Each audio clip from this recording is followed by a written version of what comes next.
Unless you've been living under a rock, you've probably noticed that productivity has been on the rise recently, with more and more people making videos and TikToks about how to be more productive.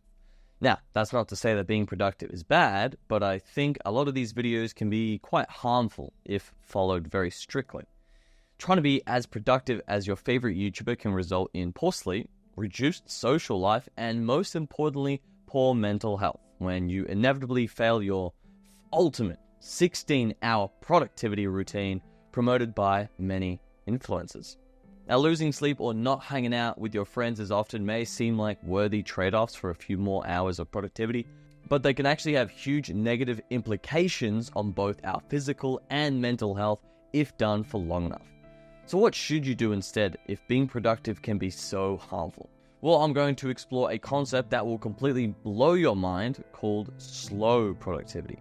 Now, slow productivity is broken down into 3 parts, which we will explore in this video. First part is specialize, don't generalize, which essentially means do fewer things. This may sound counterintuitive, but people nowadays believe that the more you do, the better.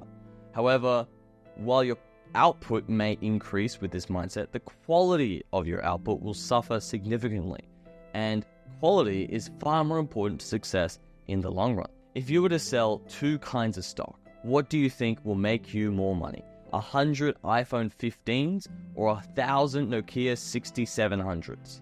Now, most of you would probably, and I hope, will choose the iPhones despite the lower quantity, because the overall quality of the phones allows you to sell it for far more than the Nokias.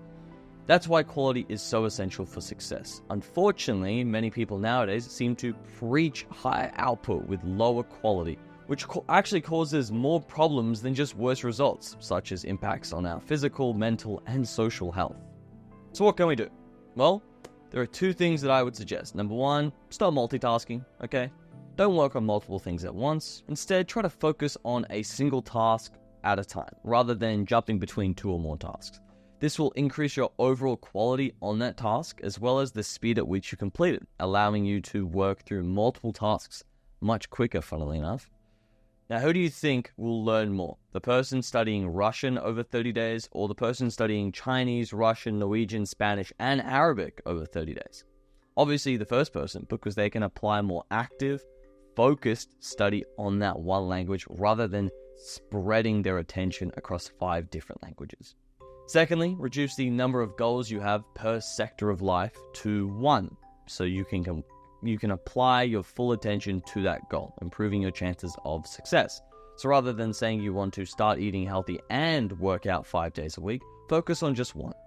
This will increase the likelihood of achieving this goal, and once you do, you can move on to the next goal, okay? The key to success is attention. So if our attention is divided, our chances of success are significantly reduced.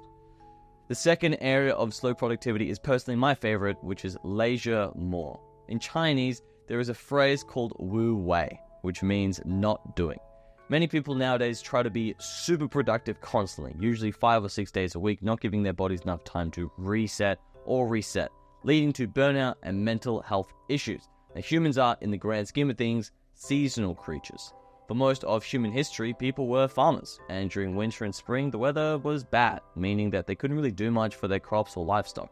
In autumn and summer, the weather was perfect for growing crops. Humans were more productive during those times. The same principle applies to war. Now, most countries agreed that war during winter was a complete waste of time, so they would pull out of the war or call a truce during winter to maintain the health of their soldiers. Now, Napoleon decided not to do this when he attempted to invade Russia, causing him to lose the battle slowly as his troops died of hypothermia, starvation, and obviously malfunctioning of equipment, all thanks to winter. Now, what does this have to do with productivity? Well, humans weren't designed to be productive 7 days a week, 52 weeks a year. We need time to reset, rest, and recuperate our energy. Now, I would highly recommend taking plenty of breaks during work if possible and giving ourselves the afternoon or the weekend to reset and replenish our energy for the week ahead. Now, this may sound counterproductive, but giving your body time to reset will actually improve efficiency and the overall quality of your work, which is far more important than higher low-quality output, as we mentioned before.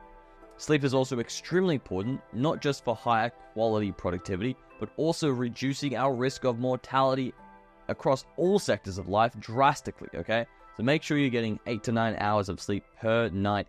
I would say at least 6 times a week, because sleep is an absolute game changer for success in all areas of life. Finally, the last area of slow productivity is prioritizing quality over quantity. Now, I briefly mentioned quality in the last 2 points, but it requires its own point due to how important it is being productive. If people are given time to rest and decide to prioritize one thing at a time, their quality should naturally improve. This improvement not only enhances the chances of success in the tasks they are doing, but it also boosts emotional and mental health. We become happier with our projects and more aware of what we're doing, treating our work with more care, patience, and of course, quality. Many people in my generation like to job hop or degree hop because they struggle to find which area of work they enjoy. But I find this issue not to be from the degree, but more from one's self. They try to be too productive, reducing their enjoyment in that area and conclude that it's simply not for them. If you sit with that project or degree for longer, whilst focusing more on enjoying rather than marks, I think you would actually take far more out of it than you may think.